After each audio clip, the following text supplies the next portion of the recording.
안녕하세요. 오늘은 영적 공격의 징후와 그에 대처하는 방법에 대해 이야기해 보려고 합니다. 신자로서 우리가 살아가는 동안 영적 공격은 우리에게 미묘하게 다가올 때가 많습니다. 이를 제대로 인식하지 못하면 영혼은 큰 위기에 처할 수 있습니다. 그러나 하나님께서 주신 지혜와 말씀을 통해 우리는 이 공격들을 인식하고 이길 수 있습니다.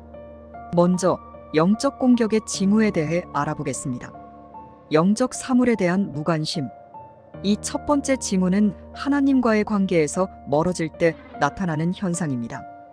기도, 전도, 금식과 같은 영적 활동에 무관심해지고 하나님에 대한 열정이 사라지면 이는 영적 공격의 신호일 수 있습니다.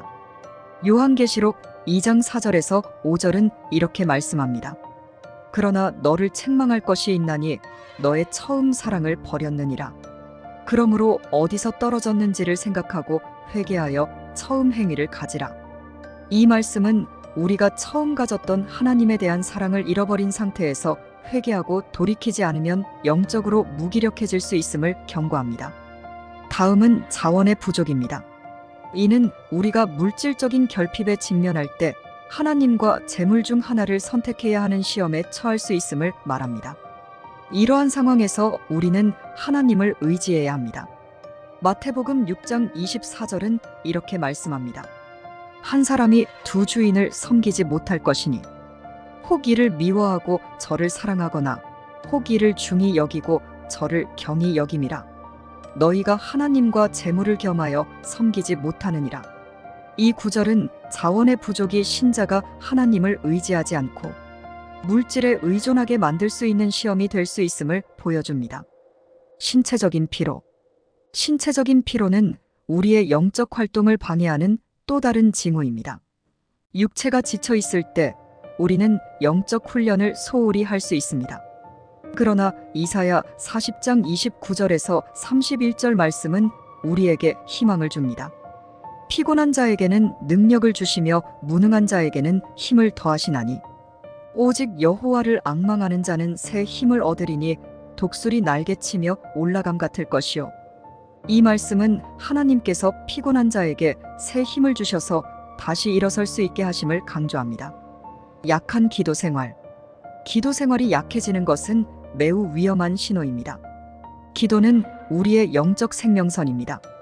기도가 부담스러워지거나 형식적으로 변할 때 우리는 영적 공격을 받고 있을 가능성이 큽니다. 마태복음 26장 41절은 이렇게 말씀합니다. 시험에 들지 않게 깨어 기도하라. 마음에는 원이로되 육신이 약하도다. 예수님께서도 기도의 중요성을 강조하셨습니다. 기도가 약해지면 우리는 쉽게 시험에 빠질 수 있습니다. 혼란, 압도감, 무기력함. 혼란과 무기력함은 하나님께로부터 오는 것이 아닙니다. 이는 우리의 마음을 혼란에 빠뜨리려는 영적 공격의 신호입니다. 고린도전서 14장 33절은 이렇게 말씀합니다. 하나님은 무질서의 하나님이 아니시오 오직 화평의 하나님이시니라. 이 구절은 하나님께서 평화와 질서의 하나님이심을 강조하며 혼란스러움이 계속된다면 이는 영적 공격일 수 있음을 시사합니다. 옛 습관과 생활 방식으로의 회귀. 과거의 부정적인 습관으로 돌아가는 것은 영적 공격의 위험한 징후입니다. 예전에 죄악된 생활 방식으로 다시 빠져들 때 우리는 영적으로 더 큰 위험에 처하게 됩니다. 베드로후서 2장 20절에서 22절은 이렇게 경고합니다. 만일 그들이 우리 주 되신 구주 예수 그리스도를 알므로 세상의 더러움을 피한 후에 다시 그 중에 얽매이고지면 그 나중 형편이 처음보다 더욱 심하리니 개가 그 토하였던 것에 돌아가고 돼지가 씻었다가 더러운 구덩이에 도로 누웠다 하는 말이 그들에게 응하였도다. 이 말씀은 우리가 과거의 잘못된 습관으로 돌아가는 것이 얼마나 영적으로 위험한 일인지를 강조합니다. 경건한 관계로부터의 거리. 경건한 사람들과의 관계를 소홀히 하거나 멀리하게 되는 것도 영적 공격의 신호일 수 있습니다. 우리는 서로 격려하고 기도하며 함께할 때 영적 보호를 받을 수 있습니다. 히브리서 10장 25절은 이렇게 말씀합니다. 모이기를 패하는 어떤 사람들의 습관과 같이 하지 말고 오직 권하여 그날이 가까움을 볼수록 더욱 그리하자. 이 구절은 경건한 관계와 공동체의 중요성을 강조합니다. 공동체에서 멀어지는 것은 영적으로 매우 위험합니다. 하나님의 부르심을 이행하는 데 어려움. 하나님께서 주신 부르심을 이행하는 데 어려움을 겪는 것은 영적 공격의 한 형태일 수 있습니다. 사명 수행에 방해가 되는 일들이 생길 때 우리는 더욱 하나님께 의지해야 합니다. 에베소서 2장 10절은 이렇게 말씀합니다. 우리는 그의 만드신 바라 그리스도 예수 안에서 선한 일을 위하여 지으심을 받은 자니 이 일은 하나님이 전에 예비하사 우리로 그 가운데서 행하게 하려 하심이라. 이 구절은 우리가 하나님의 부르심을 이행할 때 겪는 어려움이 있을지라도 그것이 하나님께서 준비하신 선한 일임을 상기시켜 줍니다. 불경한 꿈과 환상. 마지막으로 불경한 꿈과 환상도 영적 공격의 신호일 수 있습니다. 하나님께서 주시는 꿈은 진리와 평화를 가져오지만 악한 꿈은 우리를 혼란스럽게 할 수 있습니다. 예레미야 23장 28절은 이렇게 말씀합니다. 나 여호와의 말이니라. 꿈을 꾼 선지자는 꿈을 말할 것이요 내 말을 받은 자는 성실함으로 내 말을 전할 것이라. 이 구절은 하나님께서 주시는 꿈과 환상이 진리로 가득 차 있음을 강조하며 반대로 악한 꿈은 영적 공격의 도구일 수 있음을 알려줍니다. 이제 영적 공격을 인식하고 이를 중단시키기 위한 방법들을 살펴보겠습니다. 공격을 중단시키는 방법. 먼저 하나님께 돌아가야 합니다. 악마의 공격을 받을 때 우리는 인간적인 방법이 아니라 하나님께로 돌아가야 합니다. 야고보서 4장 7절에서 8절은 이렇게 말씀합니다. 그런즉 너희는 하나님께 복종할지어다. 마귀를 대적하라 그리하면 너희를 피하리라. 하나님을 가까이 하라 그리하면 너희를 가까이 하시리라. 하나님께 복종하고 그분께 나아갈 때 마귀는 우리를 떠나가게 됩니다. 하나님께 돌아가는 것이 영적 공격을 중단시키는 첫걸음입니다. 또한 교회와 경건한 관계를 복원해야 합니다.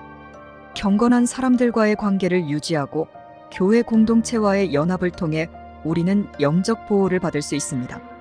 전도서 4장 9절에서 10절은 이렇게 말씀합니다.